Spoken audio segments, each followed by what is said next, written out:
अनुभवी आंखें सच दिखाते हैं, छुपाते नहीं। नमस्कार, मैं हूं साक्षी। आप देख रहे हैं अनुभवी आंखें न्यूज, खबर भी असर भी।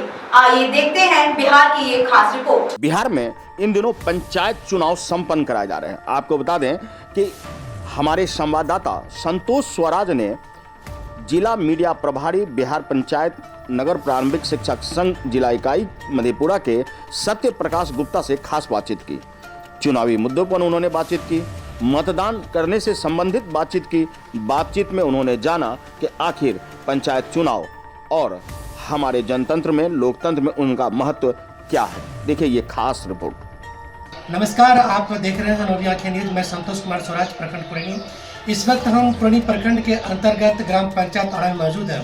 आइए, आगामी अभी जो वर्तमान चुनाव चल रहा है बिहार सरकार का पंचायती चुनाव 2021 में, आगामी इस प्रखंड में चुनाव होना है 8 दिसंबर 2021 को। हमारे साथ खास एक प्रखंड के शिक्षक जुड़ चुके हैं। हम इससे बातचीत करेंगे अपने पंचायती चुनाव को दृष्टिकोण से, आप इस चुनाव को कहाँ तक देखते हैं। और पर इनका परिचय हो जाए। आपका क्या नाम हुआ? सत्यप्रकाश गुप्ता, जिला मीडिया प्रभारी, बिहार पंचायत प्रारंभिक शिक्षक संघ मधेपुरा। जी गुप्ता जी, बताइए, अभी आगामी पंचायत चुनाव चल रहा है, आपके प्रखंड में चुनाव होना अभी शेष है। 8 दिसंबर को चुनाव होना है। लोकतंत्र के दृष्टिकोण से अगर बात की जाए, पंचायत चुनाव को नजर रखते हुए इसकी क्या मदद है लोकतंत्र में? जब अपना देश आज़ाद हुआ तो हमारे स्वतंत्रता सेनानी पूज्य बापू गांधी जी, सरदार वल्लभ भाई पटेल, सुभाष चंद्र बोस आदि ने सपना देखा था कि एक ऐसा स्थानीय स्वैत शासन की व्यवस्था हो जहाँ की जनता के द्वारा शासन किया जाए, और उसी कड़ी में अपने लोकतंत्र व्यवस्था की गई है पंचायत चुनाव की।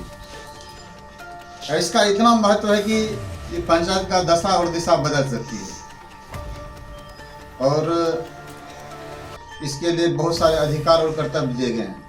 लेकिन यह दुर्भाग्य की बात है, अभी हमारे बीच में ऐसे ऐसे प्रत्याशी आते हैं जिनको मुखिया प्रत्याशी को मुखिया के अधिकार, कर्तव्य मालूम नहीं, यहाँ तक कि योजना का नाम मालूम नहीं है, और वैसे लोग पंचायत चुनाव में उतरे हैं। और जब सक्षम पद पर और सक्षम लोग आएंगे तो निश्चित रूप से है पंचायत का विकास बाधित होगा। आपने खास बात कहा कि आप शिक्षक संघ के जिला मीडिया प्रभारी भी हैं। आपसे सवाल ये है कि पंचायत चुनाव को आप के जो दृष्टिकोण रहेगा देखने का, आपका क्या सुझाव देंगे? इस आगामी चुनाव को लेके आपका क्या सुझाव है? युवाओं के प्रति आपका क्या विचार है? यह बहुत बड़ी विडंबना है कि कोई भी प्रत्याशी अपना एजेंडा लेकर के जनता के बीच में नहीं आए। उनका क्या घोषणा पत्र है, क्या उनका संकल्प पत्र है? हम तो यही तमाम पंचायत चुनाव में जितने प्रत्याशी आग्रह करेंगे वो जनता के बीच लाएं अपना घोषणा पत्र, और आखिर क्या करना चाहते हैं, उनका क्या एजेंडा है। ऐसा कम से कम होना चाहिए, युवाओं के लिए कमाई, बुजुर्गों के लिए दवाई और किसानों के लिए सिंचाई। आज बहुत सारे ऐसे पंचायत हैं जहां पर विकास के नाम पर कुछ भी नहीं है। चाहे स्टूडेंट क्रेडिट कार्ड हो, इंदिरा आवास योजना हो, बहुत सारे ऐसे योजना है, राशन कार्ड हो, सब में लूट खसोट की माहौल बनी हुई है। तो इसमें हम चाहेंगे कि आप अपने भविष्य की कीमत क्या लगाते हैं। आज बहुत बड़ा तंत्र हावी हो गया है। ऐसा तंत्र हावी हो गया कि जगह जगह लोग शराब का वितरण कर रहे हैं, पैसा का वितरण कर रहे हैं। तो हम कहना चाहते हैं कि आपके बच्चे की भविष्य की कीमत क्या है। 1 बोतल शराब, 10 किलो गेहूँ, 1000 रुपया, 1 जोड़ा साड़ी। तो हम अपने मतदाताओं से कहना चाहते हैं कि किसी भी प्रलोभन में नहीं पड़ें। अगर प्रलोभन में पड़ते हैं, आपके बच्चे का तो भविष्य बर्बाद होगा ही, आपके पंचायत का भविष्य भी बर्बाद हो जाएगा। कहा कि इस पंचायत चुनाव में जो प्रलोभन की बात हो रही है, तो आप ये बताइए, पंचायत चुनाव सही मायने में गांव का विकास करने में कितना सक्षम है? पंचायत चुनाव चाहे तो एक पंचायत को स्वर्ग बना सकती है।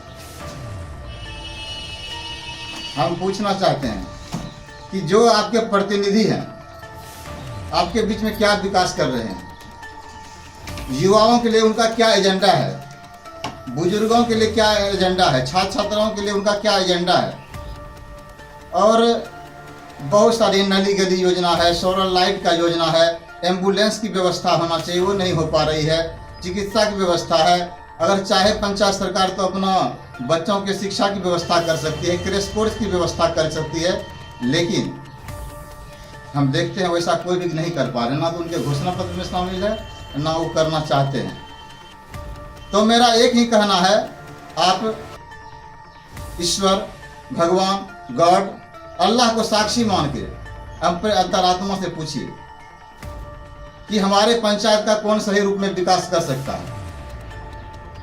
और मुझे उपरोक्त प्रश्नों का उत्तर नहीं चाहिए, आप अपने अंतरात्मा को उनका उत्तर दें।